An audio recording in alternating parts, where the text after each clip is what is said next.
हर दुख दूर करने वाले, भक्तों के जीवन में खुशियां भरने वाले, भक्तों के एक पुकार पर मदद पहुंचाने वाले साईं बाबा, जिनके दर्शन का मौका मिले तो सवर जाते हैं 7 जन्म। आज इसी अवलिया के जीवन की सामान्य अनुभूति की कहानी लेकर हम हाजिर हुए हैं। साईं बाबा ने अपना पूरा जीवन मानव कल्याण के लिए समर्पित किया। फकीर का चोला पहनकर, भिक्षा मांगकर, सामान्य भोजन कर वह द्वारका माई में रहे और यही उनका महान निर्वाण हुआ। बाबा तो रहनसहन फकीर जैसा वेश था। करतल भिक्षा 5 घरा, तरुतल वास 8 प्रहरा, मांडोळी थिता प्रपंच सारा लोकाशिक विधि। भगवत साईं बाबा तो अनंत कोटि के ब्रह्मांड नायक होकर भी उनका आचरण इतना शुद्ध था कि वो आचरण से ही लोग शिक्षा लेते हैं कि अपन कैसा रहना चाहिए। आज साईं बाबा के पवित्र शरीर को बूटीवाड़े में रखा गया है, जिसे हम समाधि मंदिर के नाम से जानते हैं। लाखों करोड़ों श्रद्धालु यही बाबा के समाधि के आगे शीश झुकाते हैं, जिससे उनकी मनोकामना पूरी होती है। साईं बाबा के इसी साधेपन को साईं ट्रस्ट ने आज भी बरकरार रखा है। माना जाता है साईं बाबा को हर दिन करोड़ों का चढ़ावा आता है। बाबा के मंदिर के साथ सभी वस्तुएं, यहाँ तक कि भोजन की थाली भी सोने की हो चुकी है। कभी टीन के डिब्बे में साईं बाबा भिक्षा मांगकर भोजन करते थे, उसी साईं बाबा को आज सोने की थाली में भोजन परोसा जाता है।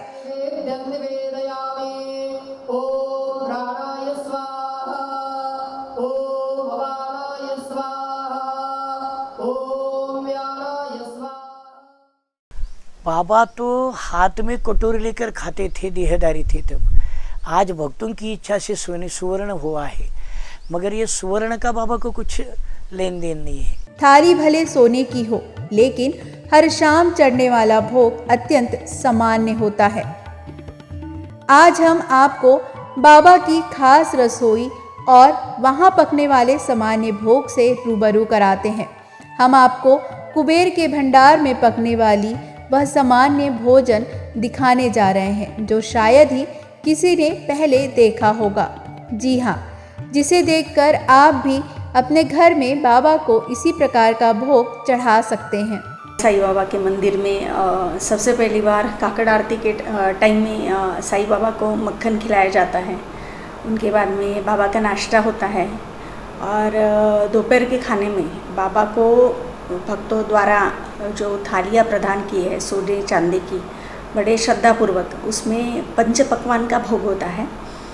और इसका सबसे महत्वपूर्ण वैशिष्ट्य ये है कि जब शाम को बाबा को भोग चढ़ता है या बाबा को खाना खिलाया जाता है या बाबा को प्रसाद चढ़ाया जाता है, उसमें 100 सालों से अधिक सालों की परंपरा ये है कि बाबा को जैसे बेसन भाकर बहुत पसंद थी, वो बेसन भाकर का जो नैवेद्य है वही शाम के खाने में बाबा को अभी तक चढ़ाया जाता है।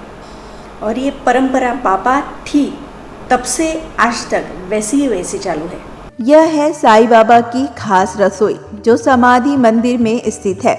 इसी जगह पर साईं बाबा के लिए चढ़ने वाले सभी दिन भोग को पकाया जाता है। साईं ट्रस्ट की देखरेख में परंपरा के अनुसार यहाँ बाबा के लिए भोजन तैयार किया जाता है। इस रसोई में दिन भर भले ही पंच पकवान बनते हों, लेकिन शाम का भोग हमेशा के लिए निश्चित है। हर दिन शाम यहाँ ज्वार की रोटी, बेसन, प्याज, गुड़, सेंगदाना चटनी, दूध, यह भोग तैयार किया जाता है। यह सामग्री बनाने का भी एक अलग कायदा है। यहाँ की रसोई में काम करने वाली महिलाएं सालों से इसे भलीभांति कर रही हैं। ये पूरी विधि उसके लिए हमारे यहाँ पे जिसको हम कुक बोलते हैं, वो इसमें उनकी इसमें उनको कौशल्य प्राप्त है। बाबा को जो सात्विक भोग चढ़ाया जाता है वो कैसे बनता था, इसका प्रशिक्षण उनको दिया गया है और जैसे परंपरा उनको सिखाई गई है, वो परंपरा के अनुसार बाबा का खाना उसी तरीके से बनाते हैं और उसी टाइप से बाबा को चढ़ाया जाता है। प्रत्येक दिन धूप आरती से लगभग 1.25 घंटा पहले शाम के भोग तैयार किया जाता है। आइए जानते हैं कैसा बनता है साईं बाबा का यह सामान्य भोजन।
इस तरह से पूरी श्रद्धा और प्रसन्न भाव से साईं बाबा के लिए शाम को भोग तैयार किया जाता है।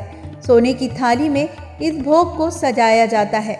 मंदिर पुजारी यह भोग साईं मंदिर और अन्य मंदिरों के लिए लेकर जाते हैं। शाम की धूप आरती के बाद बाबा को यह भोग अर्पित किया जाता है। आप भी अपने घर में बाबा को इसी प्रकार का भोजन तैयार कर चढ़ा सकते हैं। वैसे तो यह घर में हमेशा बेसन और ज्वार की रोटी बनाते ही हैं, लेकिन बाबा के भोग के लिए बने इस बेसन और ज्वार की रोटी की बात कुछ और ही है। इसका कारण यह है कि इसे विविध सामग्री के साथ साईं बाबा के प्रति श्रद्धा और आस्था होती है, जिसे वह अत्यंत स्वादिष्ट और सात्विक बनाती है। पिछले जन्म का पुण्य है, इसलिए तो हमारे इधर ड्यूटी मिलते, बाबा का भोग बनाने का ड्यूटी मिले हमको।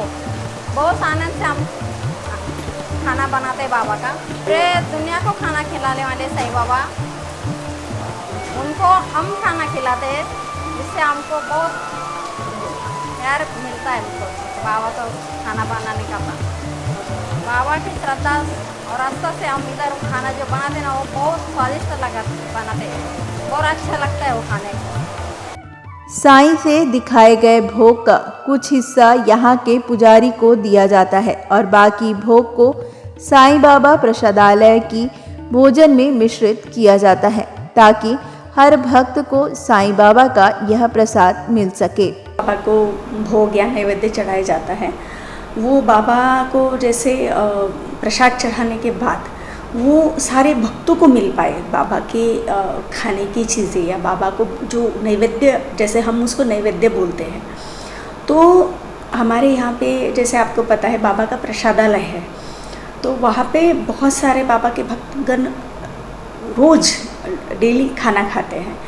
तो ये बाबा का प्रसाद, बाबा का भोग उन तक पहुँच पाए, इसकी वजह से बाबा का प्रसादालय में जाता है और फिर वहाँ से वो थोड़ा थोड़ा पूरे भक्तों को वितरित होता है। चलिए अब तक के लिए बस इतना ही। साईं बाबा के शिरडी के बारे में रोचक तथ्य और कहानी जानने के लिए हमारे चैनल को सब्सक्राइब करना न भूलें और आपसे विनती है कि वीडियो ज़्यादा से ज़्यादा श्रद्धालुओं तक पहुँचाएँ। धन्यवाद। ओम साई राम।